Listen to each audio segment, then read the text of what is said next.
There are stars the Imperium dares not name, places erased from every chart, where the Astronomicon flickers like a dying flame and even the Emperor's light turns its face away. My name is Selene Harlock, rogue trader, heir to a warrant older than most empires, and I've sailed those dark currents. I have seen angels made of circuitry whisper prayers in machine voices, and I have seen men die for truths too perfect to exist. But none of it prepared me for the silence beyond the Persean Veil, where something old and forgotten waited for us. Something that should never have survived. They told us the men of iron were ash, a sin purged by the fires of the Dark Age. But the void remembers what faith forgets. On that dead world beneath a star that no longer burned, a machine spoke to me in perfect High Gothic. It knew my name. If this vox reaches you, remember what I say. Share it before the silence spreads. Echo it through every relay and ship. Let someone remember what curiosity costs, and what wakes when perfection is left alone too long. The void has no color, only the quiet hunger between the stars. Our ship, the Virili, moved through it like a dying hymn, its engines whispering prayers to a god too distant to care. I stood on the command deck, wrapped in the cold light of the hololith, watching the ghost of a star collapse in the distance.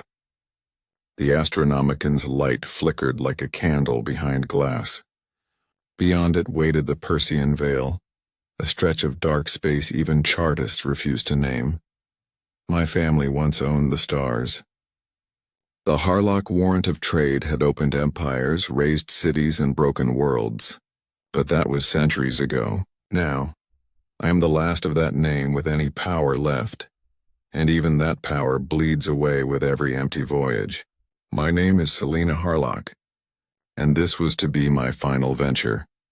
One last chance to reclaim my dynasty's pride before the administratum tore the warrant from my bloodline. It began with a fragment of data, a corrupted message, found in the Vox records of a derelict Mechanicus freighter, drifting near Port Sanctus. The words were half broken, the signal barely human, yet one phrase burned clear. The archive still breathes. The Magos aboard the Virili, a man named Calix Zero, said it was impossible. All archives of the Dark Age of technology had been purged. But the way his mechanical voice stuttered told me even he wanted to believe. I gathered the bridge crew, Calix, the navigator Astaravane, and my bodyguard, Sister Leora of the Order of the Blazing Heart. They stood beneath the pale light of the lumen globes, the hum of the ship a low prayer around us.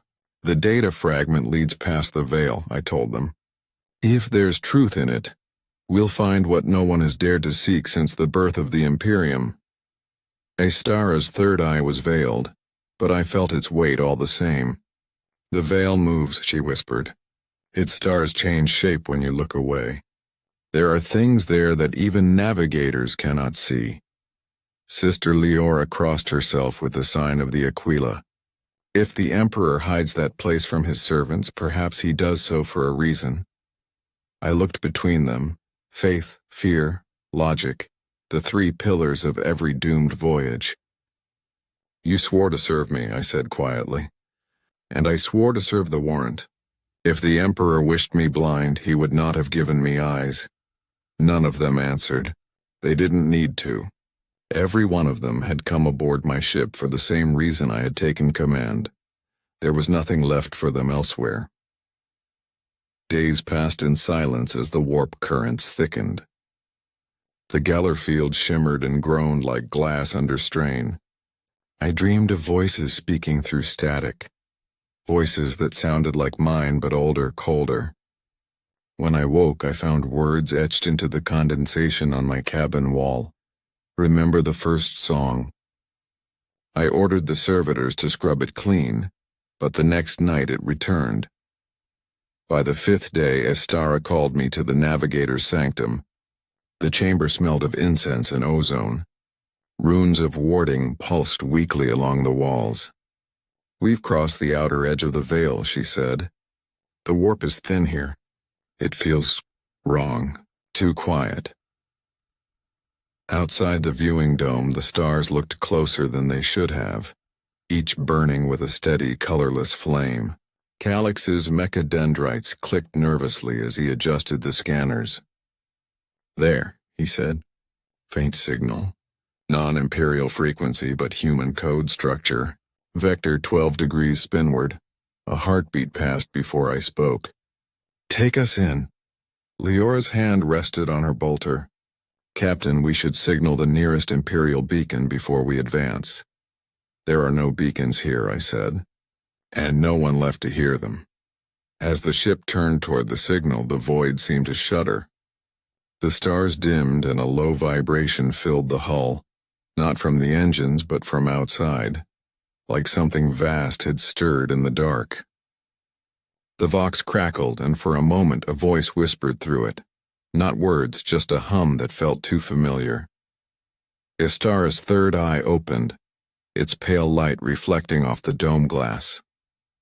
She gasped, Celine, the signal isn't ahead of us. Where then? Her lips trembled. It's inside the ship. The lights died. The darkness on the bridge was not empty. It breathed.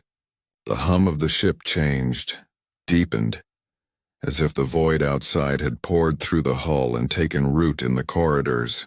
Emergency lumen strips flickered to life, painting the crew in pale crimson light. The Vox systems wailed for half a second before falling silent again. Only the ship's engines remained constant, their low growl echoing through metal bones. I drew my plasma pistol and felt its soft warmth in my hand, the small comfort of something real. Report, I said. My voice came out sharper than I intended. Calix's augmetic eyes glowed like coals in the dark. Power relays are stable. No breach detected. But he paused, metal fingers twitching. The machine spirit is agitated. Istara pressed her palm to the viewing dome. The stars are gone, she whispered. I looked, and she was right. Where there had been thousands of pinpricks of light, now only a single distant glow remained, hovering where the signal had been. It pulsed, rhythmic and slow, like the beat of a heart too large to belong to anything human. Sister Leora stepped forward, her bolter raised, voice steady in the glow of her armor's purity seals. By the Emperor's light, nothing human could survive this deep. We must turn back, I ignored her. The void had always demanded a price. I had paid worse before. Calix, locate the signal's origin. The Magos adjusted a cluster of whirring lenses above his head, cross-referencing warp echoes and sensor ghosts. Coordinates incoming. A pause. Then Deck 37. Primary reliquary hold. That was impossible. Deck 37 had been sealed since before I was born. It was a chamber built for relics of my house. Items forbidden for open use since the Inquisition's last audit. Only I held the gene lock to open it. Maintain position, I ordered. Leora, with me. Calix, keep the field stable. If you lose my signal, burn everything below Deck 30. The Magos inclined his head, a metallic hiss escaping his Vox grill. Understood, Captain. Omnissiah protect you. The lift shuddered as it descended, each floor marked by a flicker of failing lumen. My reflection looked like a ghost in the polished brass walls. A pale face framed by the red-gold collar of my command coat, eyes shadowed by exhaustion. Leora stood silent beside me, her faith as unshakable as the weapon in her grip. What do you expect to find? She asked quietly. The truth, I said, and maybe the end of it. When the lift doors opened, we stepped into stillness. Dust hung in the air like old ash. The reliquary smelled of oil, parchment, and long-forgotten incense. Rows of sealed containers lined the walls, each bearing the sigil of House Harlock, a stylized eclipse over crossed wings. The single lumen in the ceiling flickered, then steadied. And in its center stood something I did not remember placing there. It was a containment pod, cracked and blackened with age. Its glass front was veiled in frost, but a faint light glowed within. A heart light. A pulse. I approached slowly, each footstep echoing in the silence. When my hand touched the control rune, it recognized me. Ancient systems awakening to a living air. Locks disengaged one by one, releasing with soft sighs. The frost melted from the glass. Inside, a woman floated, suspended in faint golden light. Her hair drifted like ink in water, her features calm, unmarked by time. No machine cables, no stasis field hum, only the slow rhythm of her pulse. Leora whispered a prayer. "Saint preserve us. She's alive." I looked at the brass plaque beneath the pod and felt my breath catch. The engraving was old, worn smooth by centuries, but I knew the name as I read it aloud. Captain Adrastia Harlock. My ancestor, the first bearer of the warrant. Lost to the void 400 years ago. The pulse within the pod quickened, matching the rhythm of the glow outside the ship. The same beat we'd seen in the void. I stepped back, heart pounding. The lumen lights flickered again, dimming to near darkness. A voice soft as breath filled the chamber. It came from nowhere and everywhere at once. "You've come home at last." Leora raised her weapon. "Captain." I silenced her with a gesture, though my hand trembled. The voice was gentle, almost kind, but threaded with something older, deeper. "Who are you?" I asked, though I already knew the answer. The woman in the pod opened her eyes. Gold light spilled from them like sunrise breaking over ruin. "I am what your blood forgot," she said. The ship groaned around us, bulkheads trembling as if some vast force were pressing against its skin. The Vox channels filled with static that sounded almost like whispers, a choir just beyond hearing. And then every lumen on the ship flared white and went out. When the lights returned, the world was wrong. The reliquary chamber stretched wider than before, as though the metal itself had inhaled. The air shimmered faintly, bending the edges of vision. Leora's armor sigils flickered, their purity seals twitching as if in warning. The pod's glass had vanished. Not shattered and vanished. The woman stood before it now. Bare feet on the steel floor, gold light drifting from her skin like smoke.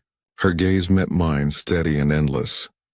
"Adrastia Harlock," I whispered. Saying her name aloud felt like breaking an oath. "You vanished in M38. The records say your ship was lost to the warp." "The records say many things," she replied, voice low and resonant. "The Imperium writes history as if it were scripture, and forgets that scripture changes with every scribe."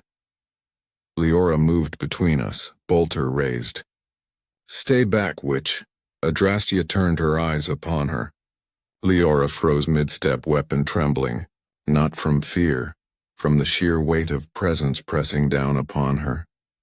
"I am no witch," Adrastia said softly. "Though I have walked with those the ecclesiarchy would burn. Tell me, child, do you believe your god emperor sleeps?" Leora's lips moved soundlessly, her faith a fragile ember in the shadow of that voice. "Enough," I said sharply. "If this is real and if you are truly who you claim, then why now? Why return after centuries?" Adrastia looked around the chamber as though seeing it through memory. "Because the veil thins again. Because what I sealed is breaking. And because my blood calls to me through you." Something in the way she said blood sent a chill through me.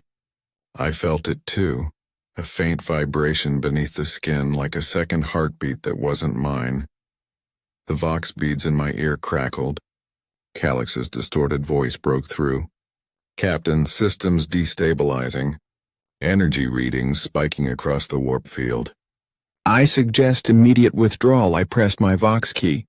"Hold position. No one moves until I return."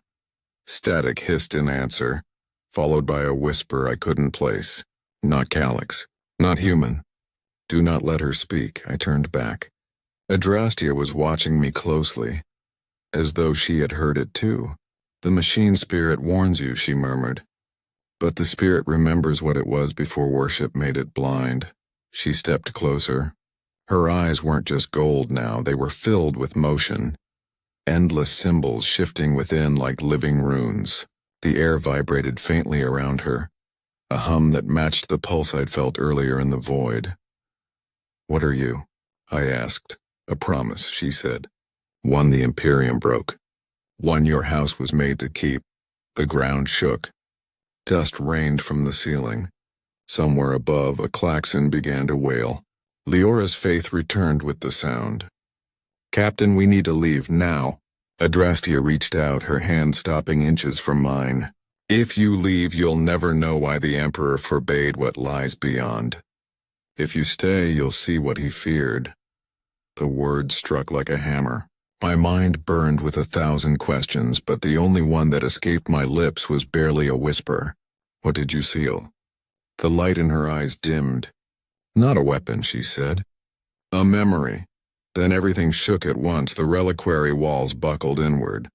Fire burst from ruptured conduits, throwing Leora and me to the ground. Adrastea stood untouched in the chaos, the storm bending around her like wind around stone. Through the flames I saw her raise her hand.